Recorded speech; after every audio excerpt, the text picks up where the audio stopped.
Reign finished their season 16-12 throughout the regular season, with the fourth stage when they went 4-0 carrying them into the playoffs.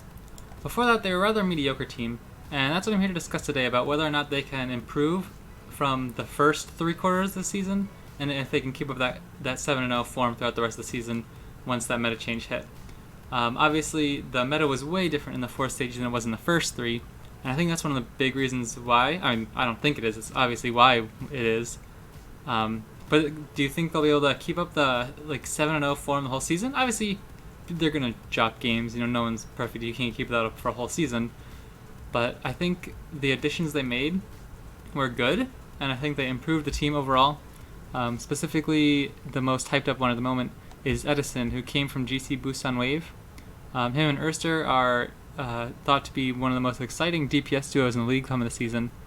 But do the additions they add improve them enough to bump them into top 5? And that's where I get a bit hesitant. I think they'll be pushing for top 5, but I'm not confident enough to say they will get top 5. I'm thinking I think 6, where they finished last season, would be pretty accurate, because you can't rely on a 7-0 stage to carry you. Coming into the fourth stage, they were 9-12, which is really bad.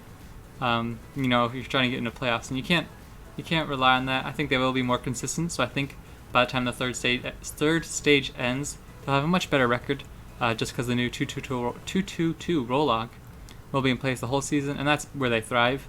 Since they are upgrading a DPS slot, I think that's going to be a big help too. I think their weakest points were addressed. Their team chemistry is apparently really good. That team's supposed to have great chemistry and everything, and they kept most of the core of that team together, and so you don't have to worry about that. Everyone's still going to be friends and stuff this season, which, especially when everybody's so young, they're just teenagers trying to make a living playing video games. They're not professional athletes, I guess, where they've been doing this for 10 years and they're in their 30s and early 40s. So I think it is big that they can all stay together as a team and grow together and not have to worry about the stress of oh man, trying to make friends and everything.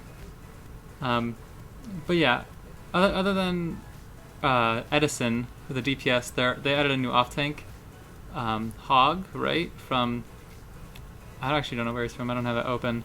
But either way, he's supposed to be a nice upgrade. And with Gator, he was a pretty happy surprise, I guess, last season. Everyone was kind of happy that he played the way he did, even though he didn't really play until late in the season, and then once the playoffs came along.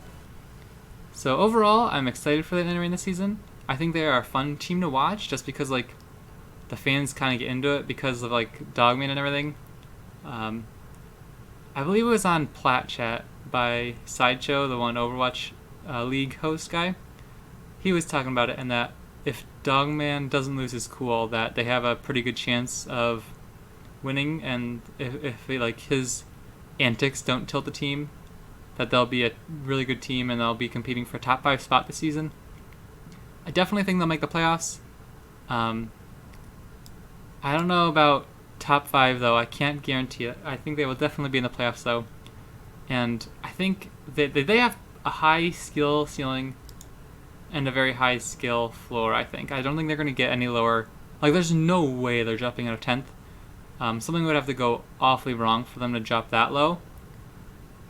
But yeah, I don't know. I'm not as worried about the first 3 stages just because it was such a different meta. But I don't know how much the signings really improve them, because Edison, when he was on GC Busan Wave, his team, through all of 2019, 3 seasons of contenders finished, he never got higher than 5th place in that. Which, obviously, that doesn't mean it's all his fault, because, I don't follow the second tier scene closely enough to know. But that's got to be worrisome. He's this huge prodigy. Everybody's talking about how this is going to be one of the most exciting DPS duos in the league to watch.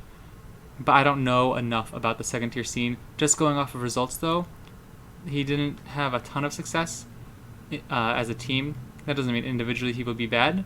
And I think coming into this team, that'll be exciting for him as he gets to play on a playoff team. Yeah, I'm going to finish on that. I don't think they'll hit top 5. I don't think they'll hit very high in the top 5. Maybe 4th, I think, would be the highest they could possibly get. But I think they'll definitely make the playoffs and they can make a run at a championship. I just don't think that a however long game regular season they'll be able to be the elite of the elite. But yeah, I'm hoping to make a video talking about what I think of each team. I'll be going in alphabetical order. That's why Atlanta Reign are first. I can't wait for Overwatch starting soon. I'm going to have to do more than one a day at some point because it's getting close and I don't have enough time. I don't have 20 days to do one a day. So thank you guys for watching. I'll see you next time.